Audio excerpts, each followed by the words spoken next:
Hey,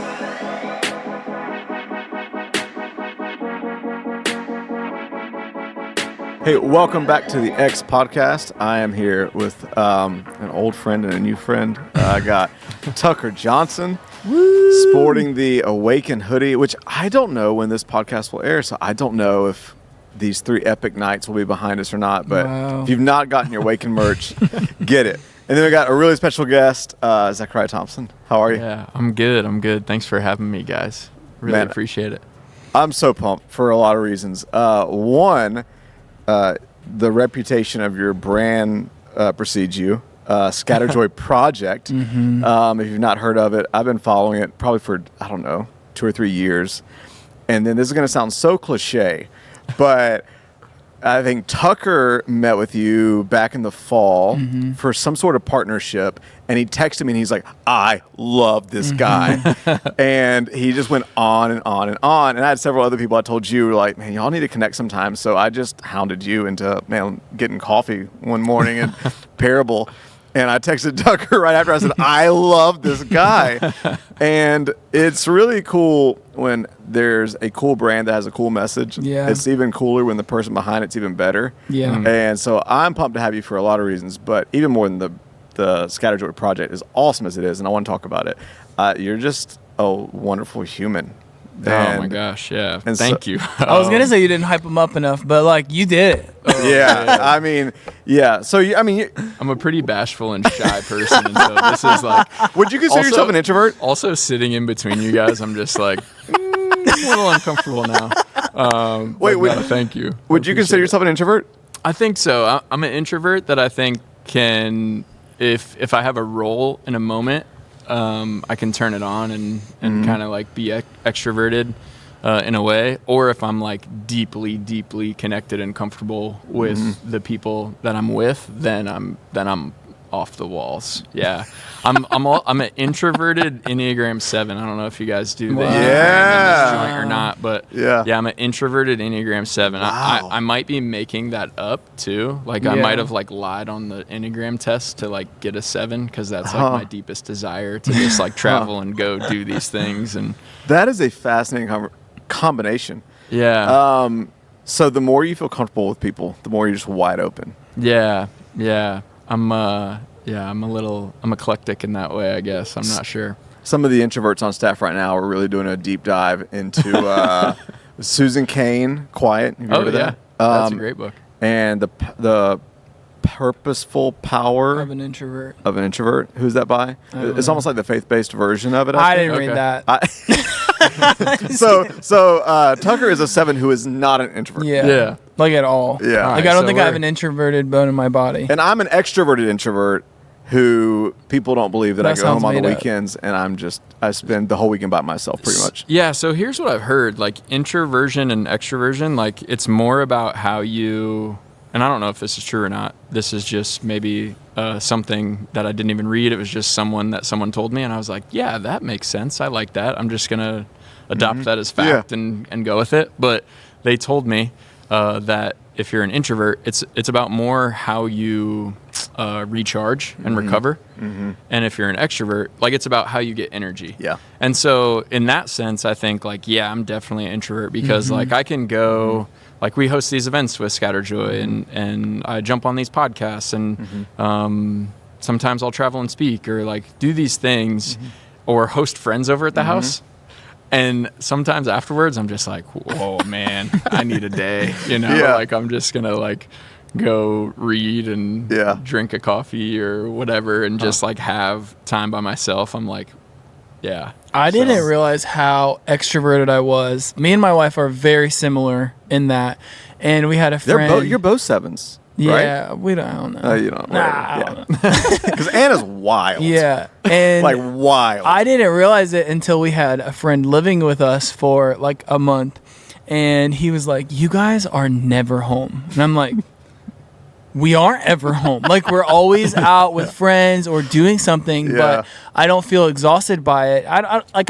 Whoever I'm with, that depends on if I'm getting filled up or not. But like if me and Anna are together and we're cruising and doing stuff, like it's not taxing on me. Like it really does fuel me, and we can host and go out. And I'm like, we haven't been home in 2 weeks. Yeah. So I can appreciate staying home. Like, I love to sit on the couch and watch a show, but I'm not someone that like needs that to recharge. You know, it's so funny. I had like a Zoom counseling appointment yesterday, and I don't know why, you know, probably way too vulnerable on this thing, but I told him, I said, one of the things I've been thinking about by myself, because I'm like that. I'm never home.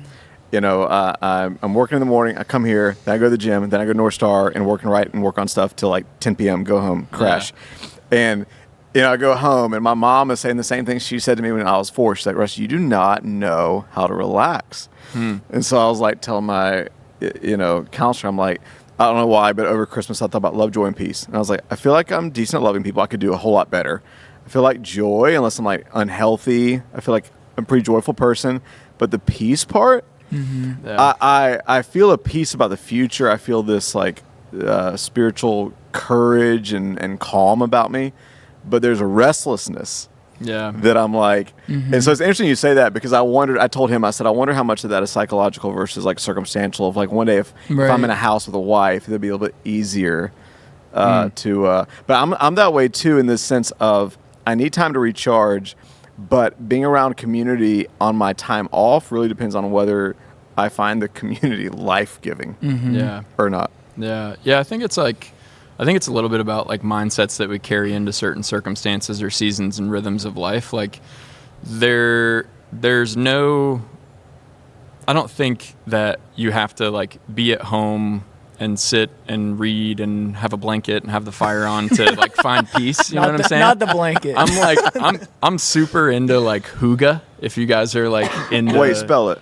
It's like Hygge.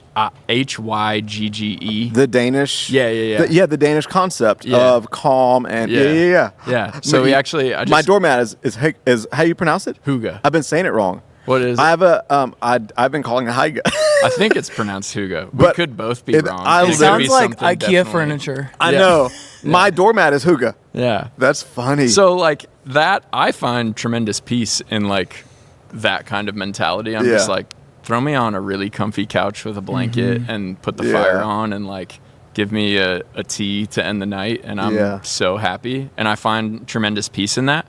But I'm not even going to try to recite the verse, but I led a little talk with a church one time. I think it was Exodus, where it was kind of like calling attention to like God's peace travels, you know? So I think it's about like the mindset that you carry into certain situations a little bit, in that sense of like, I am running around all over the place, i.e. you, and like peace is also like following me, because God is following me. God is everywhere. Yeah. But also like, so it's just a personal preference and mindset that you carry into it. But I'm definitely I'm a hygge guy. I hope I'm pronouncing that right. I love that. And I just threw my therapeutical problems on the table. But I like that image, because I heard somebody talk about I just want to be still waters. And one of my heroes that I look up to is like highly driven. He's always going here and there. But like whenever I've been around him and the way I've heard people describe him, he's almost like this perfect embodiment of like Zen. And he once said, I want to be like a waterfall. He said, because if you look at the rapids in any place that water's traveling fierce and powerful and strong, underneath it, when you go deep, deep, deep, it's still water. And he was like, that's what I want to be. Deep stillness on the inside of me. Love that. But strong and rapid in creating the future. Yeah. And so anyways. Enough about introversion. Yeah. So we have Zachariah Thompson. I mean, you don't have to take us back to the womb, but take us back to the beginning of, however you want to summarize it for those that aren't aware of you and what you do. Yeah. Maybe even like a 30-second snapshot of growing up, and then, maybe from college on, a little bit of your journey that led you into what you're doing now. Yeah. Wherever you want to take it. Yeah, we could go kind of deep, I guess, because it's hard to not go a little bit like pretty deep right off the bat, because I run a mental health nonprofit, and so mental health isn't like a surface level topic, and so I was an athlete growing up. I love sports, and I think growing up, whenever you're good at something, or whenever someone tells you that you're really good at something, and then you see it reciprocated in your own abilities, then it becomes a little bit part of your identity. And so I was a baseball player, football player, ran track. I played basketball a little bit, and I played baseball in college, and ended up in Ohio. I'm originally from Iowa, and it was a blessing because at the end of my college baseball career, my mom was having some health issues with her heart, and my dad had like found her collapsed on the dining room floor, and before like paramedics got there, she was like popped up back and good to go. But she went through like a year-long testing. Come to find out that she has a life-threatening heart condition called ARVC. Had a defibrillator implanted, a pacemaker implanted, and it's also a hereditary thing. And so everyone else in our family got tested, and I tell people like I was the lucky winner. I was the only one that carried the gene for the mutation for this heart condition, this heart disease, and I said it was a blessing that I moved out here to Ohio because I was really close to the Cleveland Clinic. And so the doctors up there took really good care of me and put me through testing, and I needed a defibrillator right away as well. And just like miraculously, timing was pretty incredible because within the first 3 months of me having that surgery and receiving that defibrillator, it went off 3 times and saved me from like going into potential cardiac arrest. And so, it's like defibrillator in your chest. It's like under the skin. It is like the movies, right? Like it's the same kind of charge as like the pads where they're like clear, boom. Yeah. And so it's kind of cool when you describe it like that. But then when it's happening like inside of you, you feel a little bit like Iron Man, a little bit like a victim. Yeah. Yeah. So it blasts you while you're just walking around day-to-day life and doing your thing. But that only happens if something's going on. Yeah. So my heart rate, and honestly, I am so lucky. Like doctors will say, like, I'm not sure, like, how things like this haven't happened sooner. Like I've had bouts like growing up training. I was a Division I athlete, so like rigorous training to be the best athlete that you can be, and so to have bouts of like being dizzy or passing out or feeling like really nauseous or feeling like your chest is pounding, you just equate that as an athlete to, I'm just like overexerting myself, or I didn't get enough sleep last night, or I'm dehydrated, or I didn't eat enough, like my nutrition's off or whatever. And come to like fruition, it is this like heart condition. And so the first 2 times that it went off, I was trying to see like what I could like physically still do, because it's one of those things again, like it's like my identity was in athletics. I was a 23-year-old guy fresh out of college, and I was a graduate assistant baseball coach at that time. And so was your like, goal always, was it originally to play professional baseball? I don't think I was good enough. My goal was that I was just going to be a baseball coach or a strength and conditioning coach. I went to school for applied exercise science and kinesiology. Right. So again, it was just like, whoa, this huge health thing just happened to like maybe the most important part of your physical body, maybe besides like your brain, I guess. I don't know.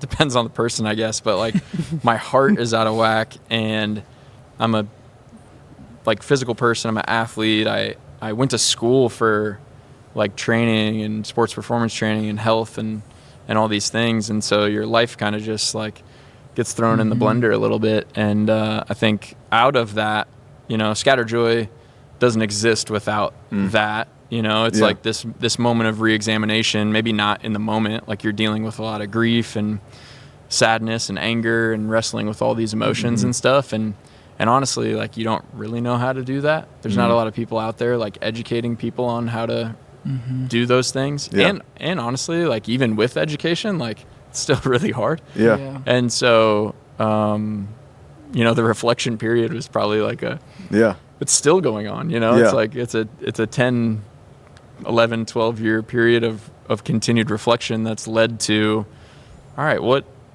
do I want life to be like, look like, feel like? What do I think the world maybe needs? What could again am I good at that I can maybe like do to give back and be impactful. I think it's one of those things where it's like the most impactful things and the purposeful things come from places rooted in sorrow and struggle. Yep. And so as a creator, as an entrepreneur, the word leadership gets thrown around a lot in like church circles and stuff for good reason. But as a leader, I think what you do is you create what you wish you had growing up. Yeah. And I think scatterjoy is that thing in my life at that time and throughout like my young adulthood. And even now, it's what I wish I had to support me or make the conversation around mental and emotional health and grief more relatable and make it feel like, oh, it's okay that I'm like going through this. Yeah. I don't feel alone in it. Yeah. Mental health is an interesting thing. You know, you look at statistics and you see the 1 in 5 people have a diagnosed mental illness and it still feels lonely even though you know statistics, right? And so, yeah. Do you remember a specific moment when you realized, because obviously it was a process, you have the diagnosis and you have all the medical things going on. Do you remember a specific moment where you realized, oh, wait, my future is not going to be what I thought it would be, and how you handled that? Oh, man, I think right away. Like, I remember sitting in the cardiologist's office and my mom's next to me, and the doctor, she just kind of, I don't think there's a really good way to break news like that. Yeah. And so she like broke the news and told me that I had this thing and said that I would need a defibrillator and I just like, I don't know, I just broke down crying right then and there. I don't know if I like realized it like cognitively that I was like, my life's never going to be the same in this moment, but like emotionally I felt that like the weight and the gravity of it. And what was really cool about that moment that stuck with me is like the doctor, you know, her job description is to diagnose, to test, to treat the physical aspects of her patients. What's not in her job description, probably, what's not like top priority is to be like a compassionate, empathetic person. But she like stood up and came and like put both of her arms around me and my mom. Cool. And so, and then there's like another moment. So I think like I was just cared for really well. And I think that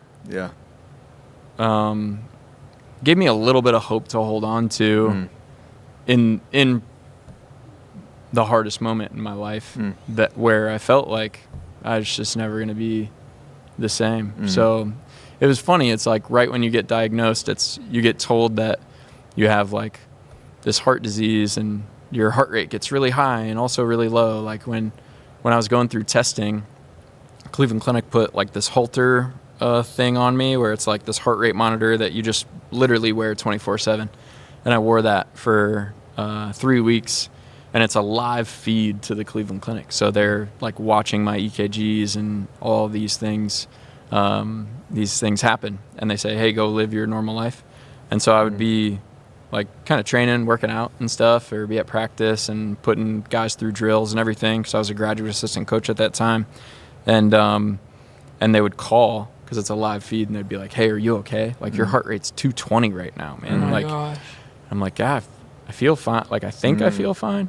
And then in like the middle of the night, it'd be like 3 a.m, and they'd be like, hey, are you okay? Your heart rate's like 26.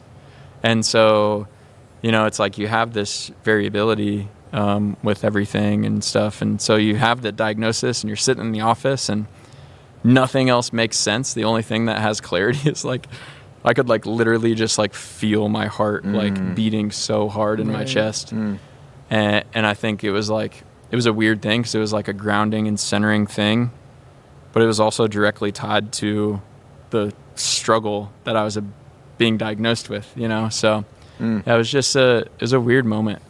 What were some of and maybe part of it is what you just said about the woman who stood up and walked over to you? Because one of the things that I find fascinating and even infuriating at times is there are certain professions that the whole point of their profession is to care, but you know, how do I say it without like stepping on the foster system? Like, I have so many close friends that are in the foster system who I don't know that there's anybody that's, connected to it who wouldn't say it's not broken horribly. And I'm sure there's amazing people that work in it, but talking about how she's had these children come in and out of her lives and just talking about the temperament and the approach of some of the professionals that work on it. And just a powerful reminder, it's not just what you do, but it's in those moments, the caring connection that actually heals. Actually, one of my favorite books I've read in 2 years, I read over break, and it's Dr. Henry Cloud. I'm sure you read some of his stuff. He finally wrote a book as a psychologist because he's been in the secular world for a while, quote unquote secular world, speaking to businesses, corporations about why I believe. And the first half of his book was about how he grew up wanting to be an athlete, went through a tragic accident, and part of his crisis of faith was, God, why didn't you heal me?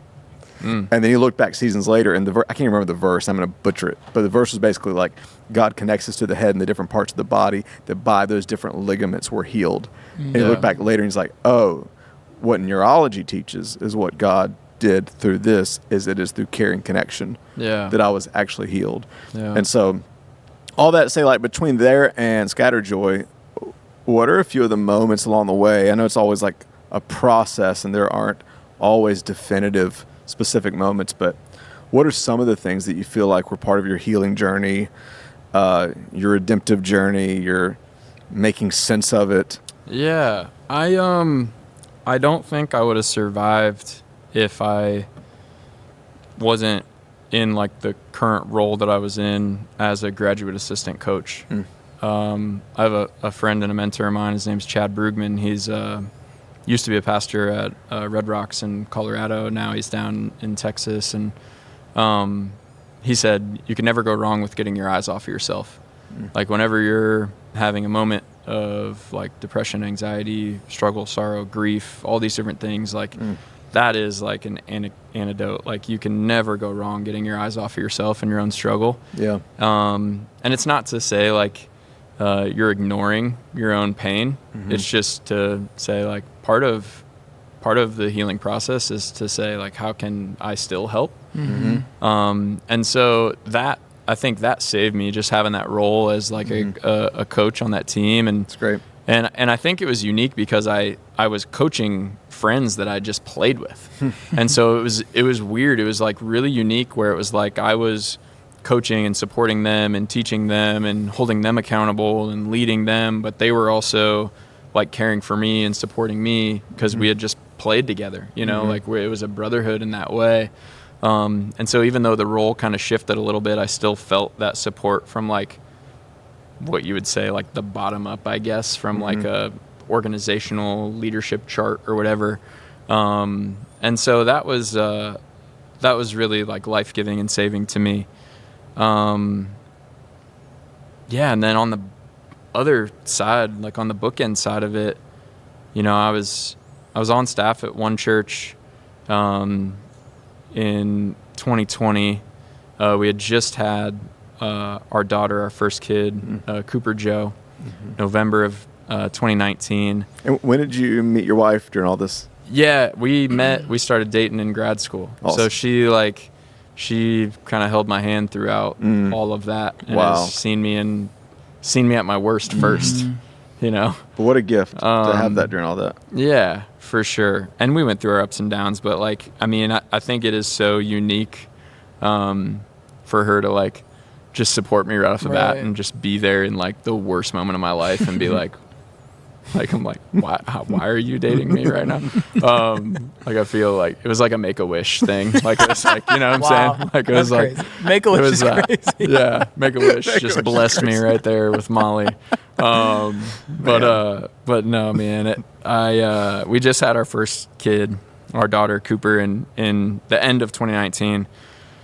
Shut down, COVID happens, like 2020. I grew up reading a lot. I was pretty obsessed with like Walt Whitman, Ralph Waldo Emerson, and so I started reading Emerson again. I don't know why, but I came across this quote that I had never heard before. It's in a book that I had never read. I was more of like a self-reliance guy. If you haven't read that, it's amazing. What's it called? Self-Reliance. Self-Reliance. By who? But Ralph Waldo Emerson. Okay. There's another book that he wrote, a collection of essays and stuff, that's called The Conduct of Life, written in 1860. And it's still like, I mean, it's like he wrote it today and it's applicable right now and stuff. And so in that book, he has a quote that has scatterjoy in it. It says, "There's no beautifier of a complexion, form, or behavior like the wish to scatter joy and not pain around us." And I read that at that moment in time. And I think it's interesting, like when you read or watch or listen to a song, it can mean different things at different times to you. And I think if I read that, you know, in 2018, 2017, I would have been like, that's good. Like, I'll put it on a Post-it note, put it on my mirror for a little bit, but like, I'm not going to be that much inspired by it and like create an organization around it. But for some reason at that time, like during the pandemic and the shutdown and social injustice, like everything happening at that time, it was just like the perfect storm for me to be tremendously moved by that. Like something about scatterjoy just jumped off the page, and I didn't know what it was going to be. I didn't know if it was going to be like a blog series or a book or something I just threw on a t-shirt and wore. I tell this funny story. It's like I love Oxford Pennant. It's a brand and company that makes these like old vintage flags and stuff. And so I reached out to them and I was just like, you could order like a custom flag. And I was just like, I just want a black and white flag that just says scatterjoy on it. I don't know how I want it designed. I was like, I'm just go for it. And they like sent me the mock-up and I was like, cool, that's it. And they sent it to me and it was like this huge banner. And cost way too much money. They're And so expensive. I have one. They're great. Yeah. But at the big banner, I was just like, man. Wait, are you talking about the one that's like the pennant? So they do the pennant pennants. flags, but they have like like it's probably as big as this table that we're sitting at. I have one in my office. Yeah. Oh, I've seen both of yours. Yeah. Yeah. But so they sent it to me and my wife was like, what the heck is this? And I was like, I don't know. Like, I'm just going to hang it up in the house. And she was like, no, you're not. Like, I'm controlling the home decor or whatever. And I was like, cool, I'll just put it in my office. That's fine. And it turns out like, you know, we're hitting our 4-year anniversary. That's the logo. Yeah. Like I didn't create the logo. Oxford Pennant did. And and you so paid for that logo though. Yeah, that's true. Yeah. But no, I just like didn't know what it was going to be. And I think like friends just like kept wrestling with me of like, all right, what can it be? What can it be? What can it be? And turns out it's like all these things kind of wrapped into one. You know, we host events, we have these resources, we sell apparel to fund the resources. We do really cool, like, I think it's kind of cool storytelling on like digital media side of things and newsletters and stuff like that. So it's like all these things like wrapped into one. And at the moment I was just like, I just want a pennant flag, you know, like whatever. Well, no, to me, it's the epitome of the beautiful story of taking pain and turning it into meaning. I heard somebody say the other day, I was on some sort of arena call, and someone threw out the cliche. They're like, everything happens for a reason. And a guy stopped him and said, hey, can I nuance that? Everything happens and you bring it reason. Yeah, you got to create reason from it. Yeah. And, you know, you would say it way better than I would because of what you specialize in. But there's a therapeutic psychological healing when you process the narrative of your life and bring that meaning. And, you know, you're understated, but what you've created is tremendous and it's incredible. And the apparel, everything just oozes cool. The storytelling emphasis just screams. And, you know, we were talking offline before this about the power of story. I heard someone say recently, the future belongs to the people who tell the best story. And the reason that leaders, politicians, people at times settle for lying, dirt throwing, deception is because they don't believe their idea has enough merit to stand on its own. But if something is beautiful and true and you can tell a story around it, because, you know, working in the church world, and we would probably agree on this too, everybody's different and everybody resonates with different styles and different communication. But in the modern West, I think a lot, to me, this is going to sound not very charitable, but I think a lot of modern preaching is taking beautiful, mysterious, ancient truths and then mathematically and politely murdering it instead of artfully unwrapping it. And Jesus always told stories because truth travels best in story. Yeah. And so I think what you're doing on so many fronts is just epic. Yeah.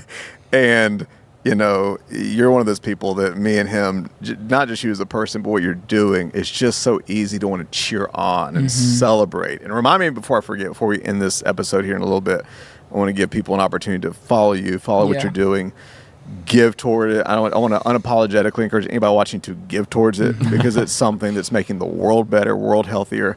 So we're cheering you on. I love what you're doing. Yeah. I love the heart behind what you say. Like, you created something that you wish you had, because I think that that's so natural. Like, that's the human experience, right? Like, I've been through traumatic things. And so when I hear people that have similar traumas or have been through similar things as me, like, I want to be the friend, I want to be the voice that I wish I had. Yeah. And so I think what you're doing is you're really partnering with people in some of the lowest places that they'll ever be and like providing a path forward. And that's so rare, you know? And I love the thing about scatterjoy is like, you guys don't ask for anything in return in so many ways. Like it's almost like the helping hand. It's like Jesus on earth, you know? Yeah. I think, I mean, even breaking it down to a micro level, like you were saying, it's like you don't have to turn your pain and give it reason and then create an organization around it. Like, that was just like, I think, a pathway that we honestly just got lucky with, and we continue to get lucky with and have opportunities, and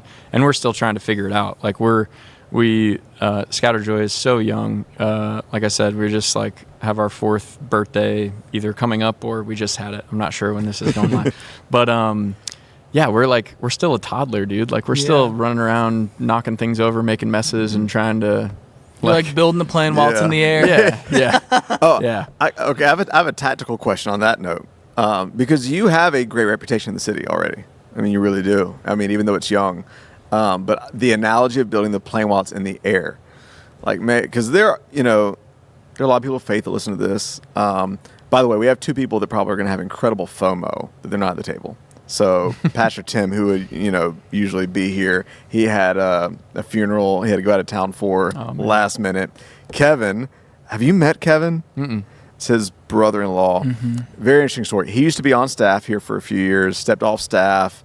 Did his own entrepreneur stuff, but still really involved in the church, and he still hops on. He actually founded this podcast back in 2020. Oh, wow. And so we still have him back on. He was going to be on today, but he's got a fever right now. Loser. Best question asker ever. I get so insecure whenever we bring guests on, because I bring him on because he asks the best questions, and they always turn to him. They're like, "There's something about you," and the questions you ask, I'm like, "What about me?" But he's awesome. So if you end up. There's a reason you do this every single week. That's like the energy of where we did this new apparel at the church, and there's a sweatshirt and a t-shirt, and I designed the sweatshirt and my coworker designed the t-shirt, and Russ looks at me and he goes, "This t-shirt is the best thing that you have ever made." It's like, yeah, I did make it, but and you know what I hate? You needled it. You go, "Wait, are you talking about that one?" Yeah, and you made me say it again, and then you're like, "Yeah, Hannah did that one." I was like, I don't know. So, like, I like all your stuff. But anyway, so if today's enjoyable for you, I'm gonna try to arm wrestle you back on for part 2 because they're gonna love it. But yeah, on a tactical level, because we do have some like entrepreneurial mindsets that watch this. Curious as you began it, what that process was like. I mean, one of my favorite authors, he talks about there's this little known secret that no one really knows what they're doing. Yeah. Oh yeah. I don't know if either of y'all follow Nisha. She's this British girl. She's like this young former banker. I feel like she's like the new like Dave Ramsey for the trendy in Britain. She's really interesting, but she did this whole recap of all the biggest lessons from 2024.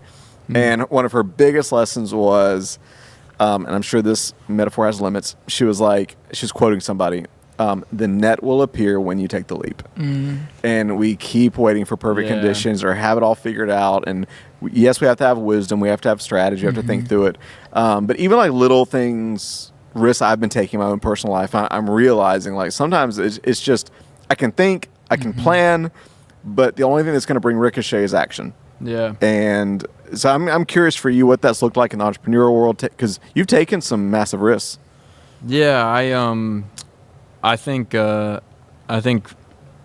fear is a bullseye that God paints.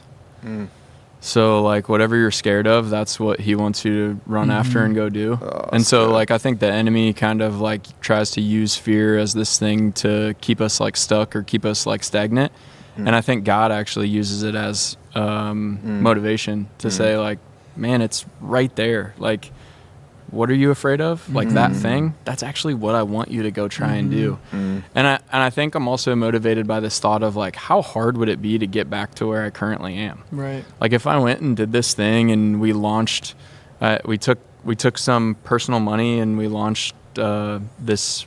What we did first is I was going to sit on it for like another half of a year. And I had a friend that was just like, just do it in 2 weeks. And I was just like, what? And he was like, yeah, just do it. Like, what's going to change in 6 months? And so we had designs for t-shirts and we got them made, and they were really honestly awful quality. And I remember. That's how I first heard about it. Yeah, thank you. My cousin had a shirt on. Did They you were really? horrible. No, horrible. I'm just kidding. I was hoping that was true. Just kidding. It wasn't the best like t-shirt or best quality. The design I think was like still kind of cool, but like we launched it and within 2 days it sold out online, and we were like, whoa, people are like really interested in this. And so, you know, I just think like that was the first leap that we took. You know, I don't know a ton of like just people rolling in a bunch of money. Like we literally have existed for 4 years because of community support. We've had a couple small family foundation grants. We haven't landed any huge grants or gotten into like the state and federal grant world. So we're very like an untraditional nonprofit, I would say, and still I don't know what I'm doing, honestly, and trying to figure it out and grow each week and stuff. So like we launched this apparel because we were like, okay, I kind of know apparel and style and designs and stuff. I know the brands that I really like. Let's kind of like emulate and take some of the stuff that inspires me that I would wear, because you don't want to create something that you wouldn't like yourself either. Yeah. And so if you like it, someone else is going to like it. Yeah. And so we kind of modeled it off of that in our team, like a handful of people that came together and thought it was a good idea. And it was the easiest way for us to try and raise money for the resources that we wanted to have as a nonprofit.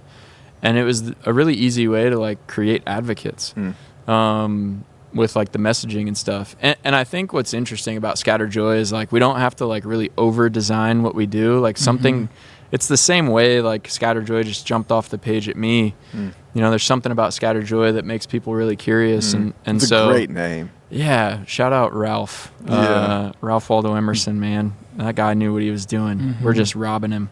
We're just stealing like an artist. I love it. But man, it's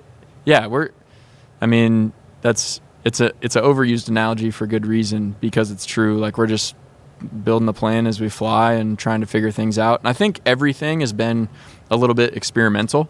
I think people often like look at entrepreneurs or businesses or organizations or people that are doing cool things in the world, and they're like, oh man, what a cool plan that they had. And I think it's not a plan, it's an experiment. Like we're like, apparel might work. And then we like experiment with it, and we're like, ooh, that collection didn't do well. What was wrong with it? Like, what were the designs? What were the colorways? How did we market it? How did we sell it? How did we storytell behind it? So it's all an experiment. Hey, we're going to start hosting events. Hey, this event didn't do well. It didn't really have the energy. It was kind of like it didn't feel like on brand to us. Like, so everything just is an experiment, and you learn from it and you tinker with it. And I think if you carry that in life, parenthood's the most insane experiment of all time. I have 2 kids at home, and I try to view that as an experiment. Yeah. You know, I'm like, I think this will work. Especially the first one. That's let's trial and error. Yeah, doesn't come with an instruction manual. So like you figure it out as you go. And He's about to be a parent. Yeah, I know. Can't wait. Congrats, man. Just write a book and I'll read it. Your failed experiments. Yeah, all of our failed experiments. We've got plenty. But I think that mindset kind of frees you up from carrying this like weighty expectation that it has to succeed. Right. It feels more playful. Right. Yeah. And I get so caught up. I think my greatest fear in life is that I don't live up to my full potential, and because of that, first of all, who knows what your full potential is anyway? And so it's like this esoteric like journey and climb that's exhausting. But I think if you view it more as like an experiment, then it eliminates the expectation that I would normally put on myself for it to be like the best that it could be. So it's like, okay, I put these 3 ingredients in a beaker. Is that what it's called in science class? And everything exploded, and it's just like, maybe that was the best that those 3 ingredients could have been. I'm just gonna do different ingredients next time. So I think what I've found is that's when you start to trust yourself more. Like I started at the church as a graphic designer that could make graphics on my phone, and I knew nothing. And the bigger projects I've taken on, the bigger companies that I've worked with, every single company is the same. Like you pull back the curtain and like nobody really has like the secret to success, and nobody's like, this is how you get to here. Yeah. But what I found is like I start to trust myself the more I know that, the more I'm like, okay, if nobody has it figured out and what I do sometimes works, I'm just going to keep creating and I'm going to keep doing things that fuel me and that I like, and it'll stick with somebody maybe. You are such a great example of that, because you came on and you were just so unapologetically you, and you got on Canva and you scrapped things together. And now, Tucker's too humble to talk about it, but can we say it? Like, you run all the graphics and stuff for Map City. Yeah. And now for Belonging Co. And, I mean, it's crazy the amount of people that reach out across the nation, like, to pick his brain. Yeah. But you were just, like, you trusted your gut. You did what you liked. But with that came with so much that people don't know about, like so much doubt and so much like you just feel like a fraud half the time that you're like, I learned on my phone. Like when I started at the church, they didn't even buy me a computer because they didn't know how to make anything on a computer. They got me a little iPad, and like I was a little iPad kid, like just go do your thing. But I think it's taken years and years of just trying and just putting yourself out there to like have a little bit more trust in myself than I did 3 years ago. Yeah. Right. And I think when you start like that, when you're just like, let's see if this works. Like, I think that you have no choice but to bring your whole self to it. Exactly. It's like, well, it's not going to work if I don't. And so because of it's this experimentation thing, because it's this playful thing, I'm just going to play how I know how to play. And I'm going to bring my personality to it. I'm going to bring these like thoughts and ideas and again, these experiments of like, this might work. See if it happens. Okay, I have a question on that. On when it comes to creativity and art, and both of y'all, have you read Stephen Pressfield? Oh, yeah. The War of Art? Okay.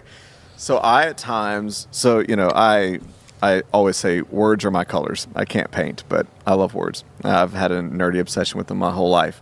And for most of my life, I was sitting on a stack of unfinished, half-attempted ideas and dreams. And I feel like just over the last 6 or 7 years, finally began to put stuff out.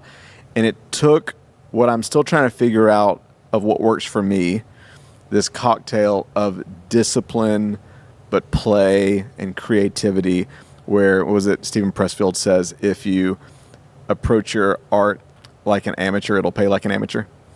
If you approach it like a pro, it'll pay like a pro.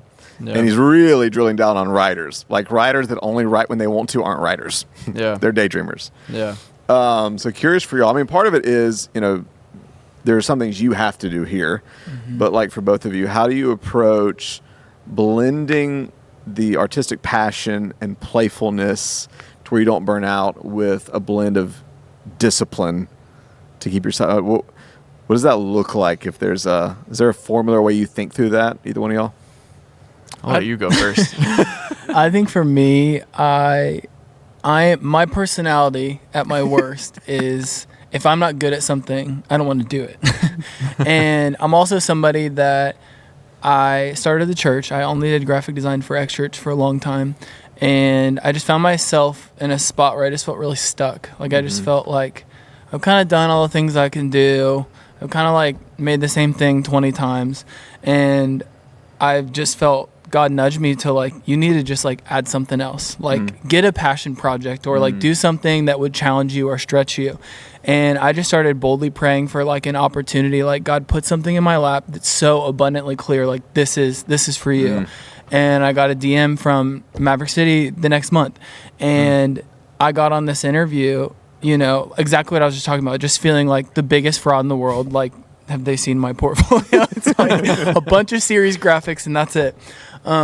And just took the step and just trusted myself in what it provided for, I would say, I mean, I've been on staff there for a year and a half, is just this busyness in my mind and a constant stretching that's made me so much better here because I'm passionate and I know that God's called me to serve the local church. And to have something that fuels me and makes me better here is something that I'm always going to run to. And what that's done is open the door for, I mean, I've gotten to design for corporate companies and just like, I feel like I'm constantly trying to put myself in situations and do things that make me uncomfortable because that makes me better. And whenever I start to feel burnout, it's like, okay, well, what can I design for fun? Or like, what can I put on my account for fun? You know, what do I just design for me that I like?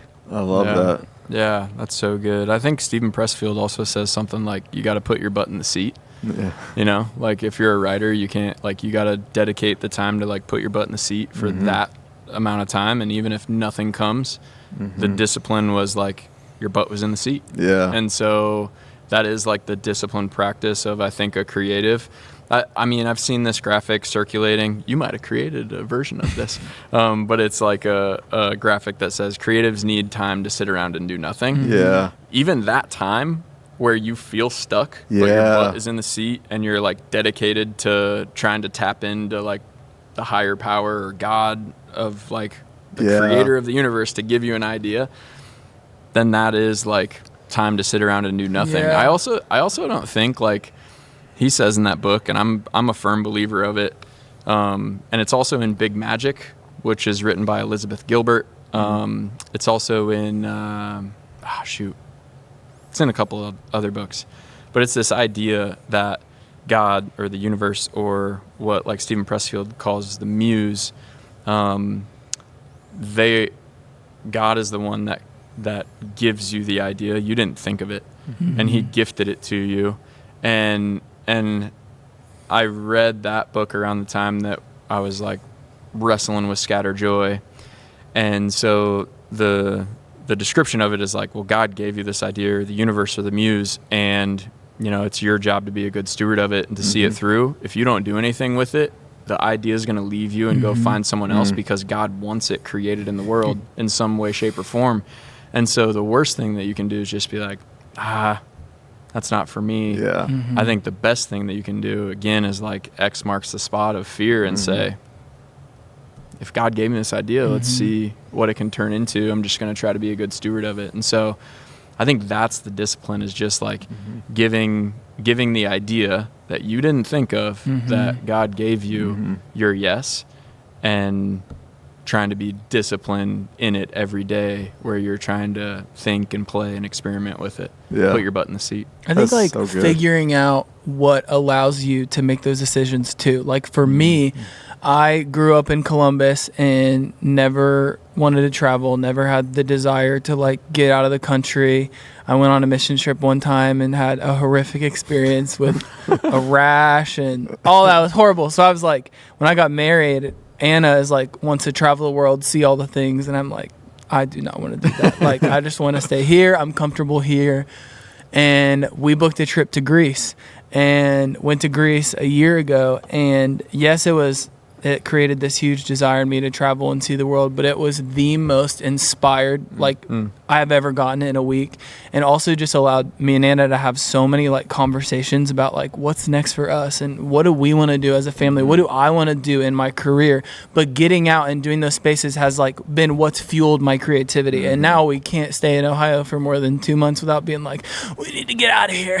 Yeah. But I think like putting yourself in those situations where solitude or God, what do you want to do next in me? Like that's where all my big moves have come from, is like moments of, I don't know what's next for us and I don't know what's next for me in my journey, but like I want to know what you want me to do, because that's I don't know, just getting in those spaces is what's helped me. I think that's so good. I think there's so much we could extract here. For anybody that's listening, I think, one, the whole idea of whatever inspires you. I always quote it ad nauseum, but I love Mark Batterson's thing: a change of pace plus a change of place equals a change of perspective. There is something about getting somewhere new and fresh that it just like it's almost like spring cleaning in my mind.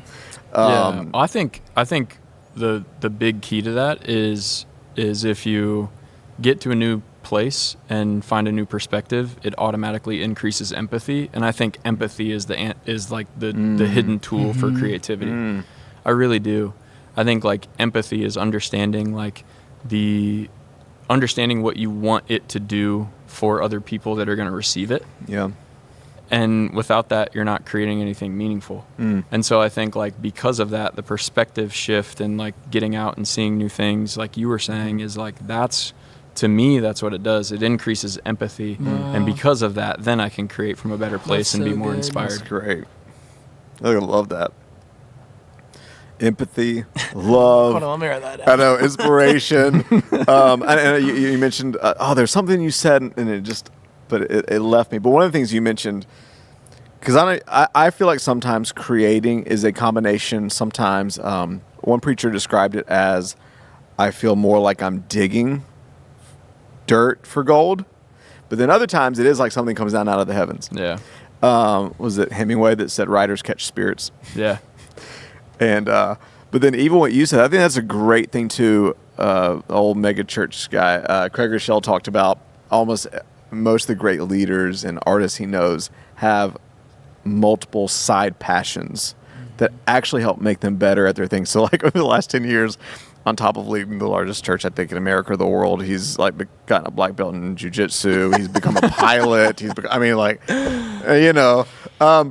he's also a time traveler. Yeah. He's also broken down the space-time continuum, and I'm convinced of it, honestly. Has time to do all those things. Yeah, I'm convinced of it. I remember the first year after I'd had 2 jobs, I had my review with Pastor Trey, and I was prepared for like, you just seem scattered, or like you seem, like you're not all here. And he was like, you're actually the best you've ever been. Like you're coming up with new ideas all the time. You're constantly growing. And I was like, really? Because I feel crazy. Yeah. But it's like, right. He's like, yeah, I mean, just investing in something else is, I don't know. And also the whole idea of like, it makes you treasure what you have. Yes. When you see other things and you experience, it's made me treasure here more. Yes. It's so good. I want to value your time. We're coming up on an hour, and I don't think I've asked you anything that I wrote down. We'll just have to run it back sometime. We will. I will buy you whatever lunch you want. Let me ask you this, just on the idea of like inspiration. Couple questions in closing. Actually, I have a selfish question. I have a friend who is struggling with the weather. And it may be me. But for anybody listening, obviously what you do, you deal with a gamut of mental health stuff. So, from anxiety to depression to PTSD to grief to all those kind of things. But even just on a low-lying level, I'm curious, do you have any thoughts for, again, I don't know when this podcast will air, but we're going from 11 degrees to about 1 degrees.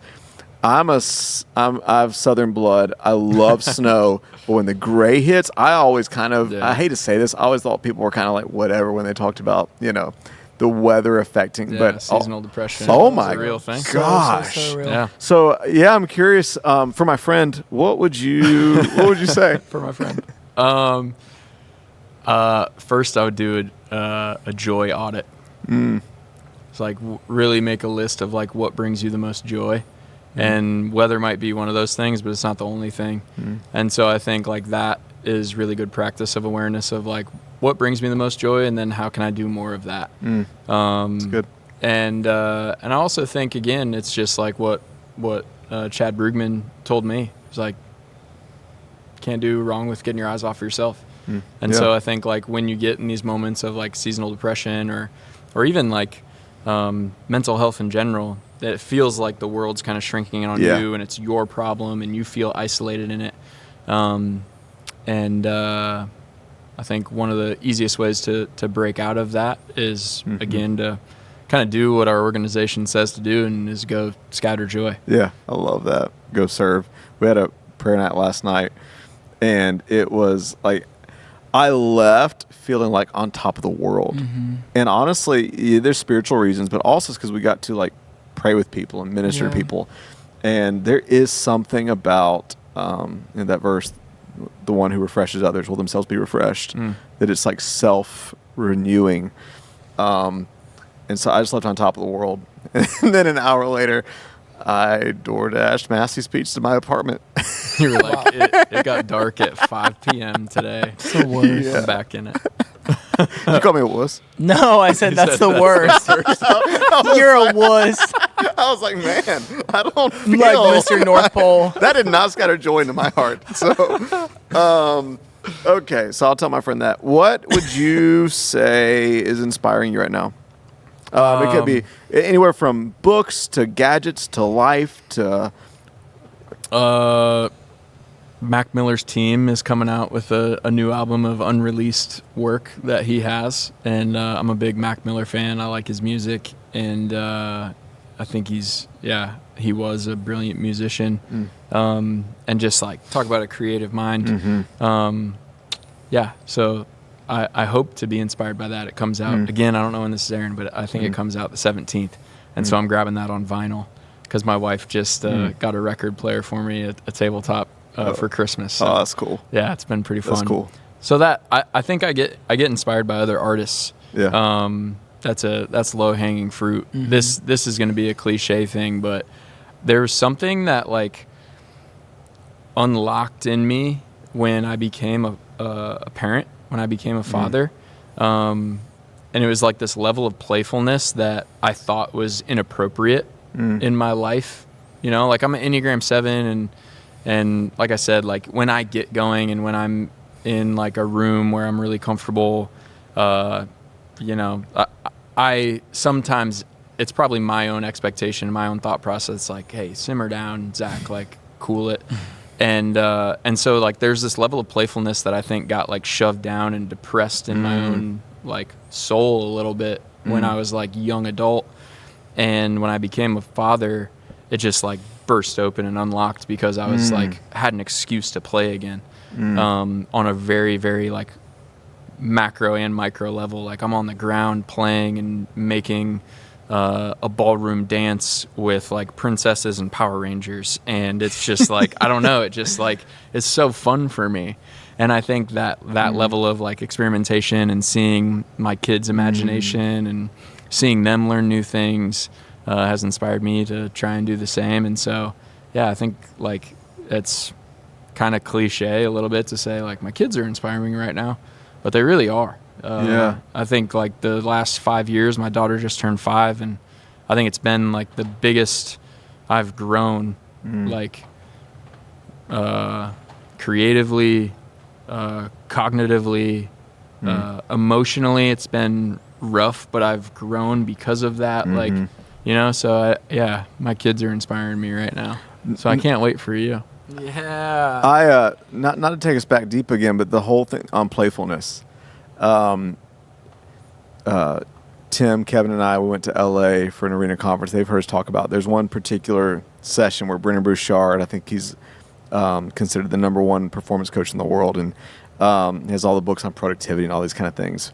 And he came out and he's like to some music and he's clapping and jumping and trying to get the whole thing. And you know, even though I'm an extrovert and I love energy, I love both substance and inspiration. I even the three of us were kind of like rolling our eyes, like, okay, we did Tony Robbins thing. What are we doing? You know, and it's kind of like a business conference. It's held in a faith space, but it's a business conference, and there's all these CEOs, and within 10 minutes, we're all like weeping. It was one of the most transcendent talks I've ever heard in my entire life, and actually by the end of it, we all felt silly for not jumping.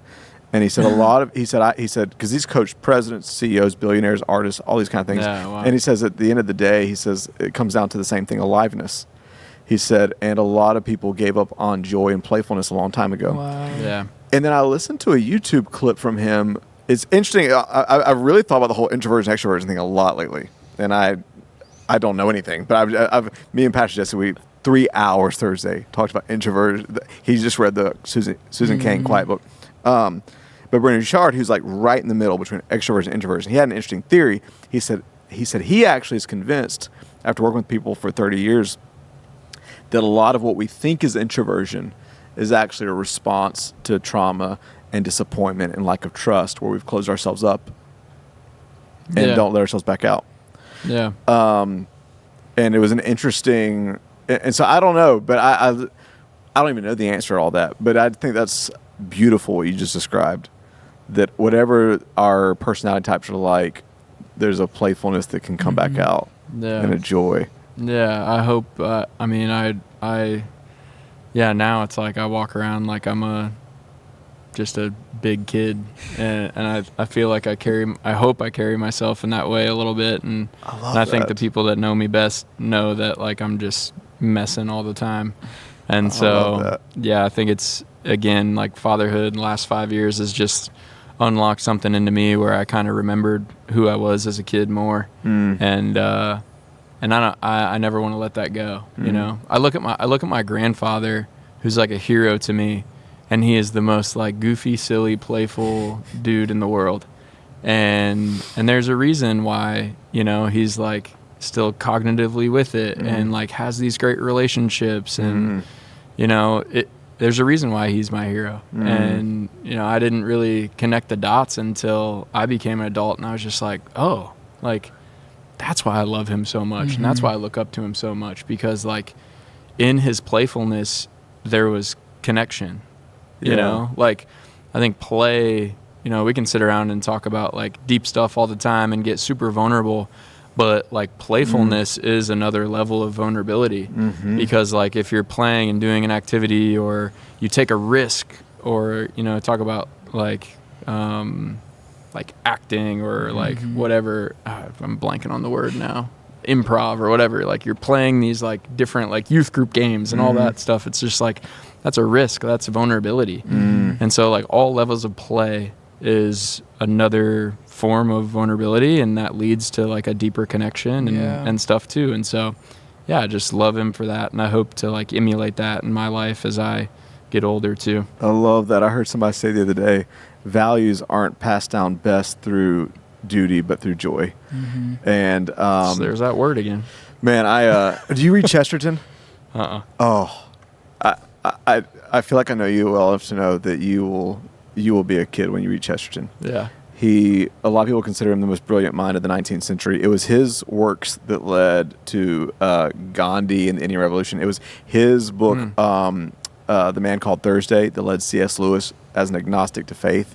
He wrote over 200 books. He was a poet, a playwright, an artist, a painter. He was whimsical. Yeah. He was contemporaries with H.G. Wells and George Bernard Shaw, and I love him because he was brilliant. Some people say the most brilliant man that ever lived, but he was this tall guy with a top hat and a cane and a cigar, and he would go down and get lost all the time because he was so scatterbrained and so joyful and laughing. And love it.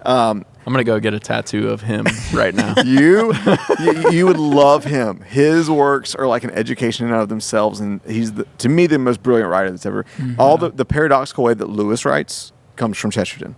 He wrote in paradox and wit. But he said that the attribute that we don't talk about enough of Jesus was his mirth, his joy and cheerfulness and playfulness. And he has this famous quote that says it was his most powerful attribute, but we couldn't handle it because it would have broken the roof of the stars. And I just love that idea that maybe the most powerful thing missing from our creativity, our lives, our work, is a playfulness, a childlikeness. Yeah. I think that I always viewed that as a weakness. Like, I remember a manager at one of my jobs said all the time, like, oh, we keep him around because he's fun at parties. Like, that's why he works here, because he's fun. And I would always be like, oh, yeah, I'm, like, not serious enough. Like, I'm not grown up enough. But I think it just took me a long time to realize, like, that's actually the superpower that God gave me that I can bring into a room, is to lighten it up. Yeah. But I think I hated that about myself. Like, I was like, I can't be serious and I can't be this. But it was actually like a gift that God gave me to, like, bring that into a room. Yeah. 100%. I love that. Man, I could talk to you forever. It's been so fun. This has been so fun. I feel like we didn't even talk enough about scatterjoy. But, We did, though. okay, for anybody listening, where can they find you? Where can they find scatterjoy? How can they get involved? How can they help? How can they support? Yeah, so scatterjoy, we are the Scatterjoy Project pretty much everywhere. You can find anything. Our website, scatterjoyproject.com. Instagram, the Scatterjoy Project. We don't really do much on, like, X, and we post some stuff on Facebook, and TikTok's being banned and stuff like that. So, yeah. But we host events monthly, and we're trying our best right now. Probably shouldn't say anything, but we're trying our best right now to figure out our next experiment. And we really, really want to create a third space. And so it would be this combination of, like, retail, lounge, library, cafe, event space.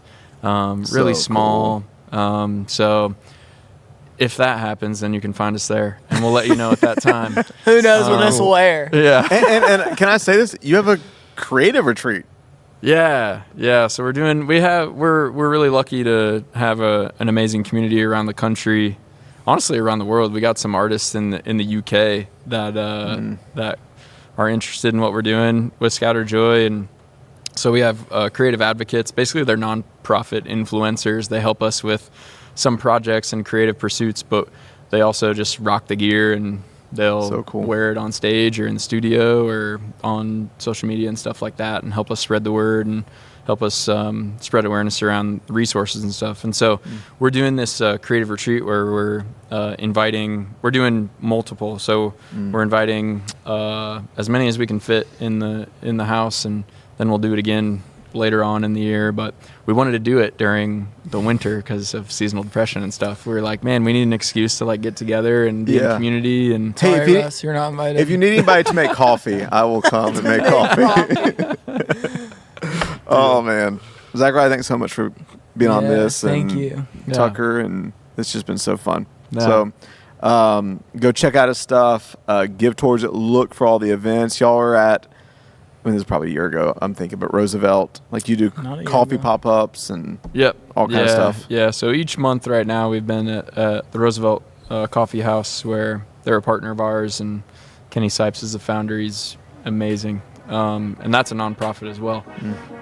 And so we've been hosting these events called Studio Stories there that have been really impactful. And so I think we're picking those back up in February. Yeah. So we'll see. Just follow us on social, join the newsletter, all that stuff, and we'll tell you where we are. Yeah. Awesome. It's been fun. All right. Until next week, you can listen to all the details on the outro, and we will see you next time. Appreciate you guys. Hey guys, it's Russ. Thanks so much for listening. We really believe if we can get around tables instead of behind screens, if we can talk to each other instead of at each other, we can make the world better. To help us do that, here are a few things you can do to help. First, if you haven't yet, leave a review on Apple or Spotify and hit subscribe on YouTube. This helps more than you know. Also, if you have been impacted by the community out of which this podcast comes, that's X Church. Maybe you're local or you've been touched by the messages and impact across the country, even the world. I want to encourage you to support this work. A powerful life principle is to invest in the people and places that invest in you. And so I want to invite you to do that right now by going to thex.church/give. You can give a one-time small gift, a sacrificial gift, or even become a recurring partner. Together, let's keep elevating the conversation, thinking higher, loving deeper, and making the world better. Cheers.